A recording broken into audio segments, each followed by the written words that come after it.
Hello guys, രാത്രി ഉറങ്ങുന്നോടത്തുനിന്ന് എണീറ്റ് പോവാണ് കേട്ടോ ഞാനും ഉണ്ണിയേട്ടനും കൂടെ. വേറെ അങ്ങോട്ടല്ല, കോഴിക്കോട് റെയിൽവേ സ്റ്റേഷനിലേക്കാണ് കേട്ടോ.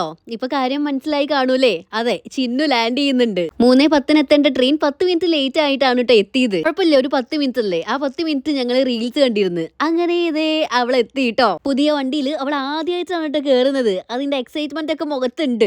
കേറി പാടെ അവള് പറഞ്ഞത്, എനിക്ക് നല്ല വിശപ്പുണ്ട്, നമുക്ക് ഫുഡ് കഴിക്കാൻ പോവാന്നാണ്. അതും നെയ്ച്ചോറും ചിക്കൻ പൊരിച്ചതും തന്നെ വേണമെന്ന് പറഞ്ഞിട്ടുണ്ടായിരുന്നു. KSRTC സ്റ്റാൻഡിന്റെ ഓപ്പോസിറ്റ് കുറെ റെസ്റ്റോറൻറ്റ്സ് ഉണ്ട്. അങ്ങനെ ഞങ്ങൾ അവിടെ ഒരു റെസ്റ്റോറന്റിലാണ് കേട്ടോ കയറിയത്. പറഞ്ഞ പോലെ തന്നെ നമുക്ക് സാധനം കിട്ടിയിട്ടുണ്ട്. അവൾ ഒരു നെയ്ച്ചോറ് മൊത്തം കഴിച്ചു. എനിക്കാണെങ്കിൽ ആ സമയത്ത് ചോറ് കഴിക്കാൻ തോന്നിയില്ല കേട്ടോ. ഞാനൊരു ചിക്കൻ പീസ് മാത്രമേ കഴിച്ചുള്ളൂ. ചെന്നൈയിൽ പോയതിന്റെ ശേഷം നെയ്ച്ചോറ് കണ്ടിട്ടേ ഇല്ല, കഴിച്ചിട്ടേ ഇല്ല എന്നൊക്കെയാണ് കേട്ടോ പറഞ്ഞത്. ബില്ല് അവൾക്ക് കൊടുക്കണം എന്ന് ഒരേ നിർബന്ധം. ഞങ്ങൾ പിന്നൊന്നും പറയാൻ പോയില്ല. ചെന്നൈയിൽ നിന്ന് നല്ല സ്വീറ്റ്സ് ഒക്കെ കൊണ്ടാണ് ആള് വന്നത്. അങ്ങനെ അതിന്റെ അൺബോക്സിംഗും അതിന്റെ കൂടെ തന്നെ നടന്നു കേട്ടോ. അസമയം ആയതുകൊണ്ട് ഒന്നും അങ്ങനെ കഴിക്കാൻ തോന്നിയില്ല. എന്നാലും ഒരു സാധനം എടുത്ത് ഞാൻ ട്രൈ ചെയ്ത് നോക്കി കേട്ടോ. ടേസ്റ്റ് ഉണ്ട്, പക്ഷെ ഒരു ബൈറ്റ് എടുത്ത് ഞാൻ അങ്ങനെ തന്നെ അതിൽ വെച്ച്. ഞങ്ങളുടെ ഫുഡ് കഴിപ്പും സ്വീറ്റ് അൺബോക്സിംഗ് ഒക്കെ കഴിയുമ്പോഴേക്ക് നേരം വെളുത്തിട്ടുണ്ടായിരുന്നു. 5 മണിയെങ്ങാനും ആയിട്ടുണ്ട് കേട്ടോ. അതുകൊണ്ട് തന്നെ അവളെ കൊണ്ടാക്കാൻ വീട്ടിലേക്ക് പോയില്ല, അച്ഛനോട് റോഡിലേക്ക് വരാൻ പറഞ്ഞു. അങ്ങനെ അവൾ അവിടെ തട്ടി വീട്ടിലെത്തി കുറച്ച് സമയം കടന്നുറങ്ങി. അപ്പോഴേക്ക് നേരം പരപരാ വെളുത്തിട്ടുണ്ടായിരുന്നു. അടുക്കളയിൽ എത്തിയപ്പോ കണ്ട കണി ഇതായിരുന്നു കേട്ടോ. ചേച്ചി പത്തിരി ചൂടാണ്. ഒരു കട്ടനുള്ളിലേക്ക് പോയാലേ ഒന്നുകൂടെ അങ്ങ് ഉഷാറാവുള്ളൂ. നല്ല ഉറക്കക്ഷീണുണ്ട്.